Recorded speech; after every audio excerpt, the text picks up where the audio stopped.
नमस्कार दोस्तों, मैं मोहनलाल स्वागत करता हूं आपका हमारे YouTube चैनल जीत मास्टर स्टडी पर। आज हम मौलिक अधिकारों के तहत आर्टिकल 32 का अध्ययन करेंगे। तो वीडियो शुरू करने से पहले यदि आप चैनल पर नए हो तो चैनल को सब्सक्राइब कीजिए, साथ ही में बेल आइकन को जरूर प्रेस कीजिएगा ताकि मेरे द्वारा बनाए जाने वाले वीडियो का नोटिफिकेशन आपको प्राप्त होता रहे। तो हम बात करते हैं किसकी, आर्टिकल 32 की। तो जो आर्टिकल जो 32 है, कौन सा आर्टिकल है? आर्टिकल जो 32 है, अगर हम इसकी चर्चा करें तो ये किसकी बात करता है? संवैधानिक उपचारों की बात करता है। किसकी? संवैधानिक उपचारों का अधिकार, संवैधानिक उपचारों का अधिकार। ठीक है, मतलब क्या हो गया? ये है आपका कौन सा? Right to constitutional remedies. किसकी बात करता है? राइट टू कॉन्स्टिट्यूशनल रेमेडीज की बात करता है। तो आर्टिकल 32 में क्या क्या उपबंध है वो शुरू करने से पहले भाग 3 में हमें जो मूल अधिकार दिए गए हैं, ये मूल अधिकार तभी सार्थक हैं, तभी महत्वपूर्ण हैं, तभी ये अर्थ युक्त होंगे जब इन मूल अधिकारों को संरक्षण मिलेगा। यदि मूल अधिकारों का वॉयलेशन हो जाता है, उल्लंघन हो जाता है, तो उल्लंघन होने पर इनका पुनः प्रवर्तन किया जाए या इनका उपचार किया जाए, तभी भाग 3 में जो हमें मूल अधिकार दिए गए हैं वो महत्वपूर्ण होंगे। ठीक है, कि मूल अधिकारों का यदि वॉयलेशन हो जाता है तो उन्हें पुनः प्राप्त करने के लिए कोई भी व्यक्ति सीधे ही आर्टिकल 32 के तहत कहाँ जा सकता है? सुप्रीम कोर्ट जा सकता है। ठीक है, कहने का मतलब ये है कि आर्टिकल जो 32 है ये मूल अधिकारों के उपचार का काम करता है, मूल अधिकारों के प्रवर्तन का काम करता है, और साथ ही में आर्टिकल 32 स्वयं में भी क्या है? एक मूल अधिकार है जो कि भाग 3 के अंतर्गत आता है। तो हम यूँ कह सकते हैं कि जो मौलिक अधिकार हैं, जो मूल अधिकार हैं, वो स्वयं में मूल अधिकारों के क्या हैं? गारंटर हैं, क्योंकि आर्टिकल जो 32 है वो एक स्वयं क्या है? मौलिक अधिकार भी है। ठीक है, आर्टिकल 32 में और क्या क्या उपबंध हैं वो शुरू करने से पहले आर्टिकल 32 के बारे में आपको दो चीज़ें और ध्यान में रखनी है, क्योंकि इनके ऊपर सीधा सा क्या बनता है? प्रश्न बनता है। पहली बात आपको क्या ध्यान रखनी है कि आर्टिकल 32 के बारे में डॉक्टर भीमराव अंबेडकर ने, किसने? डॉक्टर भीमराव अंबेडकर ने क्या कहा है? ठीक है ना, तो आर्टिकल 32 को डॉक्टर भीमराव अंबेडकर ने क्या कहा है? संविधान की आत्मा कहा है। क्या कहा है? संविधान की आत्मा कहा है।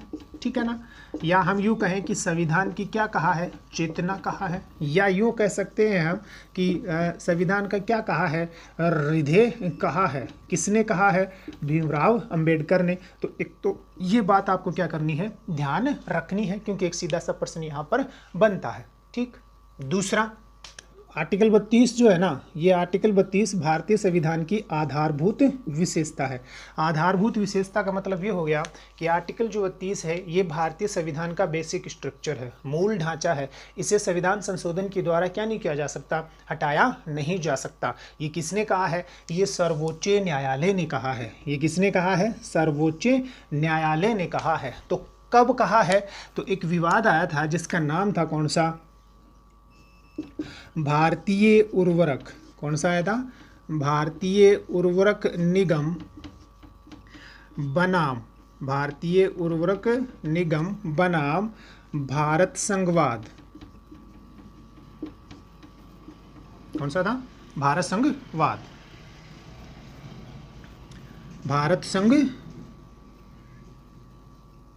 भारत संघवाद 1981। ठीक है, ध्यान रखना ये सबसे महत्वपूर्ण वाद है, भारतीय उर्वरक निगम बनाम भारत संघवाद। और एक और आया था जिसका नाम था कौन सा? कहो तो, कौन सा था? कहो तो बनाम किहोतु बनाम जखिलू वाद। कौन सा वाद था? किहोतु बनाम जखिलूवाद 1993। तो ये दो वाद आए थे। ठीक है ना। भारतीय उर्वरक निगम बनाम भारत संघवाद 1981, और कौन सा, कियोतो बनाम जखिलुवाद 1993। तो ये वाद आप ध्यान रखोगे। इन्हीं वादों में सर्वोच्च न्यायालय ने आर्टिकल 32 को भारतीय संविधान की क्या घोषित किया, आधारभूत विशेषता घोषित किया, भारतीय संविधान का बेसिक स्ट्रक्चर घोषित किया। तो ये दो बातें आपको किसके बारे में ध्यान रखनी है, आर्टिकल 32 के बारे में, ठीक है।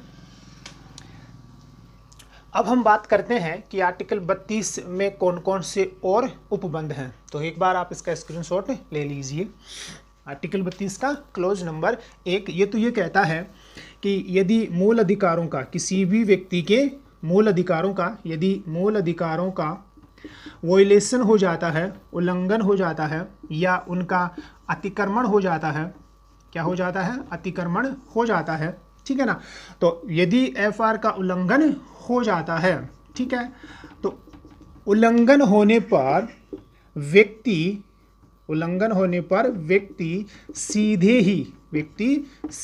ही इस अनुच्छेद के तहत कहाँ जा सकता है, सुप्रीम कोर्ट में जा सकता है। इसका क्लोज 1 क्या कहता है, यदि मूल अधिकारों का उल्लंघन हो जाता है या वोल्यूशन हो जाता है, मतलब किसी व्यक्ति के मूल अधिकारों का यदि उल्लंघन हो जाता है या वोल्यूशन हो जाता है, तो वो व्यक्ति मूल अधिकारों का उपचार करने के लिए या मूल अधिकारों को फिर से प्राप्त करने के लिए कहाँ जा सकता है, सीधे ही सुप्रीम कोर्ट जा सकता है। कौन सी आर्टिकल के तहत, आर्टिकल 32 के तहत, ठीक। दूसरा जो उपबंध है क्लोज नंबर 2 में, कौन से में, क्लोज नंबर 2, वो ये कहता है कि सुप्रीम कोर्ट मूल अधिकारों के प्रवर्तन के लिए क्या कर सकता है, 5 प्रकार की रिटें जारी कर सकता है। कितने प्रकार की, 5 प्रकार की रिटें जारी कर सकता है। कौन, सुप्रीम कोर्ट जारी कर सकता है, ठीक है ना। तो सुप्रीम कोर्ट जो 5 प्रकार की रिटें जारी करता है वो आर्टिकल 32 के क्लोज नंबर 2 के तहत जारी करता है। और कोई भी व्यक्ति मूल अधिकारों की प्राप्ति के लिए, यदि मूल अधिकारों का वोल्यूशन हो जाता है, तो उनकी पुनः प्राप्ति के लिए आर्टिकल 32 के क्लोज नंबर 1 के तहत सीधे ही कहाँ जाता है, सुप्रीम कोर्ट जाता है, ठीक। अब तीसरा जो उपबंध है उसका अध्ययन करने से पहले हमें 2 आर्टिकलों के बारे में ध्यान होना चाहिए। एक तो कौन सा, आर्टिकल 32 है ना, एक तो कौन सा आर्टिकल 32 के बारे में आपको पता होना चाहिए, और एक तो कौन, ठीक, एक तो आर्टिकल 32 के बारे में, और एक आपको पता होना चाहिए कौन से के बारे में, आर्टिकल 226 के बारे में। इन दोनों में अंतर क्या है, उपबंध इन दोनों के क्या क्या है, तो अगर हम उनकी चर्चा करें, सबसे पहले हम बात करें कि आर्टिकल 32, तो आर्टिकल 32 के तहत मूल अधिकारों की प्राप्ति के लिए कोई भी व्यक्ति सीधे ही कहाँ जाएगा, सुप्रीम कोर्ट जाता है। आर्टिकल 226 क्या कहता है कि कोई भी व्यक्ति मूल अधिकारों की प्राप्ति के लिए कहाँ जा सकता है, हाई कोर्ट भी जा सकता है, ठीक। दूसरा, ये जो आर्टिकल 32 है ये सर्वोच्च न्यायालय का प्राइमरी ज्यूरिसडिक्शन है, ठीक है ना, मतलब आरंभिक क्षेत्राधिकार में आता है। कौन सा, आरंभिक क्षेत्राधिकार है किसका, सुप्रीम कोर्ट का, है ना, प्राइमरी ज्यूरिसडिक्शन है। और सुप्रीम कोर्ट आर्टिकल 32 के तहत सुनवाई से मना नहीं कर सकता है, ठीक है ना। इसी वजह से सुप्रीम कोर्ट को मूल अधिकारों का, इसी वजह से सुप्रीम कोर्ट को मूल अधिकारों का, सुप्रीम कोर्ट को मूल अधिकारों का, किसको, सुप्रीम कोर्ट को मूल अधिकारों का, एफआर का क्या कहा जाता है, संरक्षक कहा जाता है। क्या कहा जाता है, संरक्षक कहा जाता है, एवं क्या कहा जाता है, गारंटर कहा जाता है।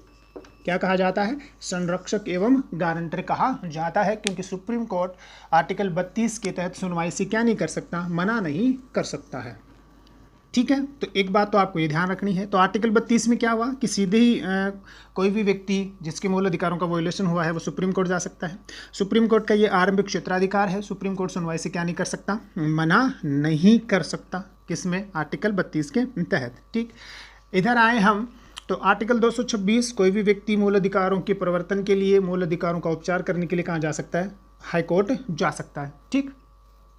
हाई कोर्ट जो है ना वो क्या कर सकता है, मूल अधिकारों की सुनवाई के लिए मना कर सकता है, ठीक है ना, क्योंकि ये इसका प्राइमरी ज्यूरिसडिक्शन नहीं है। वो ये जो आर्टिकल 226 के तहत जो ये व्यवस्था की गई है ये वैकल्पिक है। सुप्रीम हाई कोर्ट चाहे तो मना भी कर सकता है ना। तो कौन बाध्य नहीं है, हाई कोर्ट जो है वो आर्टिकल 226 के तहत सुनवाई करने के लिए क्या नहीं है, बाध्य नहीं है। जबकि कौन बाध्य है, सुप्रीम कोर्ट बाध्य है। दूसरा, इधर वापस आए, आर्टिकल 32 के तहत सुप्रीम कोर्ट केवल मूल अधिकारों के परिवर्तन के लिए ही क्या कर सकता है, 5 प्रकार की रिटें जारी कर सकता है। कितने प्रकार की, 5 प्रकार की रिटें जारी कर सकता है। आर्टिकल 226 के तहत हाई कोर्ट जो है ना वो मूल अधिकारों के साथ साथ अन्य उद्देश्यों के लिए भी, किसके लिए, अन्य उद्देश्यों के लिए भी 5 प्रकार की क्या कर सकता है, 5 प्रकार की रिटें जारी कर सकता है। कौन, हाई कोर्ट, ठीक है ना। तो ये मूल इनमें क्या है, अंतर है। सारांशतया हम क्या कह सकते हैं कि आर्टिकल 32 और आर्टिकल 226 क्या कहता है, दोनों के दोनों जो अनुच्छेद हैं ये मूल अधिकारों के उपचार का कार्य करते हैं। आर्टिकल 32 के तहत सीधे सुप्रीम कोर्ट जाया जा सकता है, 226 के तहत हाई कोर्ट जाया जा सकता है। सुप्रीम कोर्ट अनिवार्य रूप से क्या करेगा, इसकी सुनवाई करेगा। हाई कोर्ट चाहे तो मना कर सकता है, ये उसका वैकल्पिक क्या है, अधिकार है, ठीक है। दूसरा, सुप्रीम कोर्ट अनिवार्य रूप से कर रहा है, ये इसका क्या है, वैकल्पिक है। सुप्रीम कोर्ट केवल मूल अधिकारों के परिवर्तन के लिए, मूल अधिकारों के उपचार के लिए ही क्या करेगा, 5 प्रकार की रिट जारी करेगा। जबकि हाई कोर्ट जो है ना वो मूल अधिकारों के साथ अन्य उद्देश्यों की प्राप्ति के लिए, और वो अन्य उद्देश्य क्या हो सकते हैं कि अन्य अधिकारों की प्राप्ति के लिए भी क्या करता है, 5 प्रकार की रिट जारी करता है, ठीक। सारांशतया क्या कहा जा सकता है कि रिट जो क्षेत्राधिकार है वो सुप्रीम कोर्ट की तुलना में हाई कोर्ट का क्या है, व्यापक है। क्योंकि सुप्रीम कोर्ट केवल किसके लिए रिट जारी कर रहा है, एफआर के लिए, और जो हाई कोर्ट है ये एफआर के साथ साथ अन्य उद्देश्यों के लिए भी क्या करता है, रिट जारी करता है, ठीक है, ध्यान रख लोगे।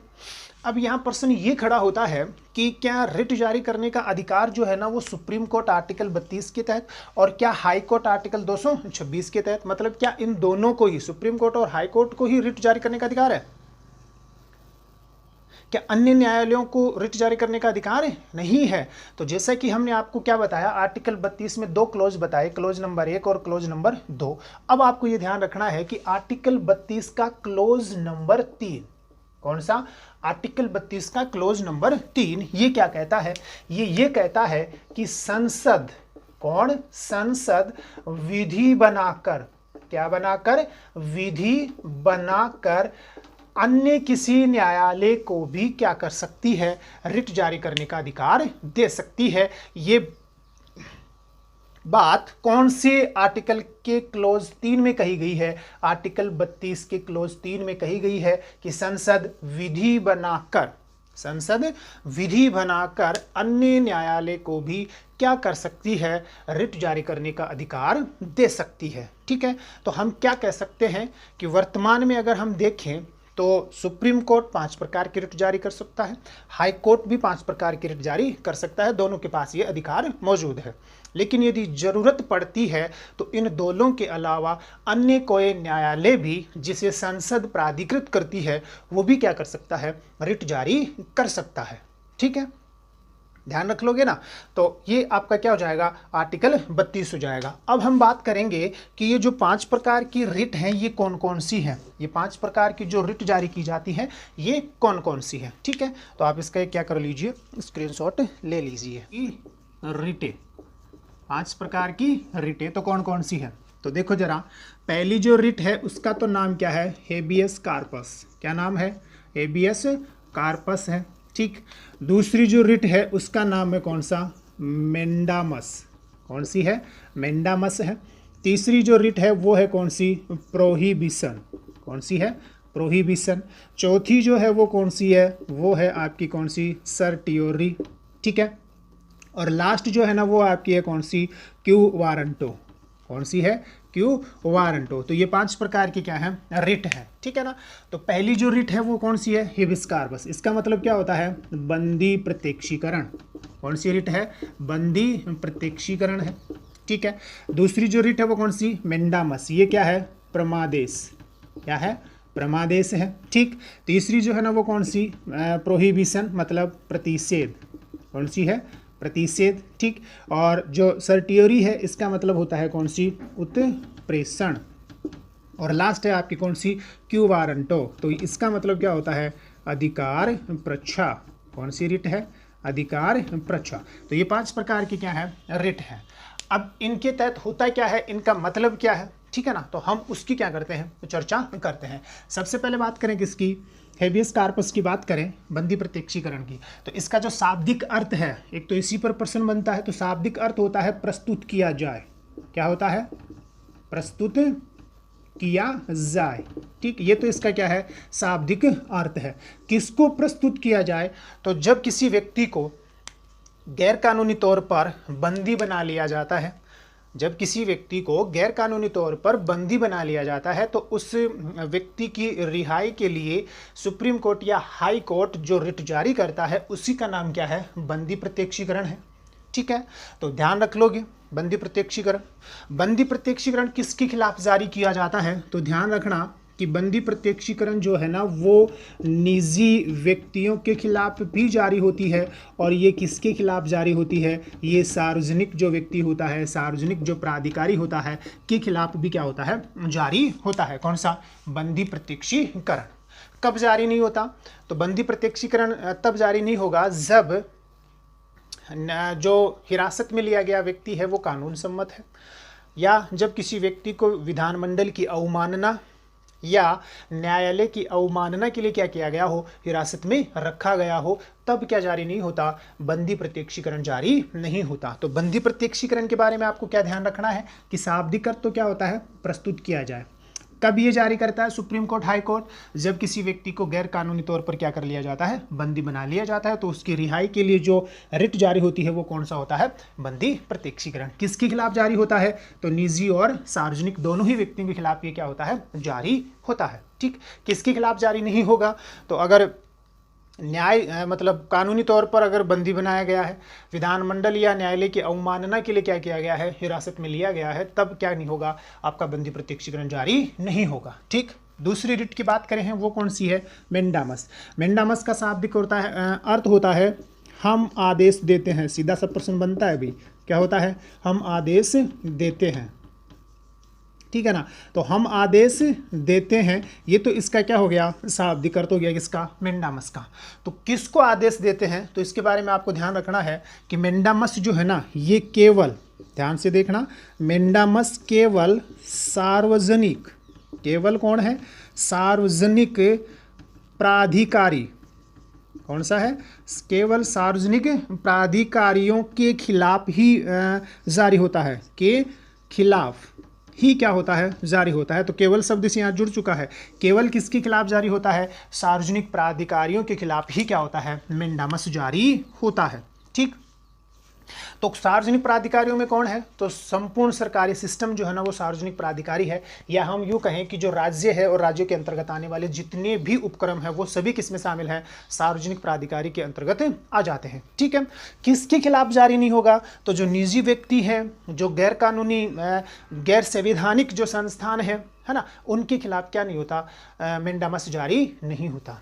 कब जारी होता है, तो जब कोई सार्वजनिक अधिकारी, सार्वजनिक प्राधिकारी अपने सार्वजनिक कर्तव्यों का क्या नहीं करता, निर्वहन नहीं करता, तो उन कर्तव्यों का निर्वहन करवाने के लिए जो रिट जारी किया जाता है वो कौन सा होता है, मेंडामस होता है। ठीक, स्क्रीनशॉट लीजिए। फिर अब इन दो रिटों की हम बात करें तो आपको सबसे पहले तो क्या ध्यान रखना है कि ये दोनों की दोनों जो रिटें हैं ना, ये केवल किनको जारी की जाती हैं, केवल किनको जारी होंगी, न्यायिक एवं अर्ध न्यायिक जो संस्थाएं होती हैं, न्यायिक एवं अर्ध न्यायिक संस्थाओं को ही क्या होती हैं, ये जारी होती है। सबसे पहले आपको ये ध्यान रखना है कि प्रोहिबिशन और सर्टियोरी, प्रतिषेध और कौन सा, उत्प्रेषण, केवल न्यायिक एवं अर्ध न्यायिक संस्थाओं को क्या होती है, जारी होती हैं। आम नागरिकों के लिए ये उपलब्ध नहीं होती। कौन सी, दो जो रिटें हैं, प्रोहिबिशन और कौन सा, सर्टियोरी। ठीक, दूसरा, इनका शाब्दिक अर्थ क्या होता है,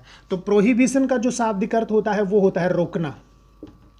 क्या होता है, रोकना। ठीक, और जो सर्टियोरी होती है इसका शाब्दिक अर्थ होता है प्रमाणित करना। क्या करना, प्रमाणित करना। ठीक है, तो दोनों का शाब्दिक अर्थ भी आपको ध्यान रखना है। प्रोहिबिशन का मतलब होता है रोकना और सर्टियोरी का मतलब होता है क्या, प्रमाणित करना। ठीक, पहली दूसरी बात, प्रोहिबिशन कब जारी होता है, तो प्रोहिबिशन जो है ना ये पूर्ववर्ती चरण में जारी होता है। कौन से में, पूर्ववर्ती चरण में क्या होता है, जारी होता है, कौन सा, प्रोहिबिशन। और सर्टियोरी जो होता है ना ये कब जारी होता है, ये उत्तरवर्ती चरण में क्या होता है, जारी होता है। ये दो बातें आप क्या करोगे, ध्यान रखोगे। तो कैसे जारी होता है, तो एक तो आपको समझाने से पहले एक बार फिर से आपको ये ध्यान रखना है कि दोनों की दोनों जो रिटें हैं ना वो केवल किसको होंगी, न्यायिक और अर्ध न्यायिक जो संस्थाएं हैं इन्हीं को क्या होगी, जारी होगी, ध्यान रख लोगे। दूसरा, इनका अर्थ क्या होता है, तो प्रोहिबिशन का मतलब रोकना होता है, सर्टियोरी का मतलब क्या होता है, प्रमाणित करना होता है। प्रोहिबिशन कब जारी होता है, तो पूर्ववर्ती चरण में क्या होता है, प्रोहिबिशन जारी होता है, और सर्टियोरी उत्तरवर्ती चरण में क्या होता है, जारी होता है। तो कैसे जारी होता है, दोनों की दोनों जो रिटें हैं ना, ये दोनों की दोनों जो रिटें हैं ये सुप्रीम कोर्ट और हाई कोर्ट जो होते हैं ये किनको जारी करते हैं, अपने अधीनस्थ न्यायालयों को जारी करते हैं, या न्यायिक और अर्ध न्यायिक संस्थाओं को क्या करते हैं, जारी करते हैं।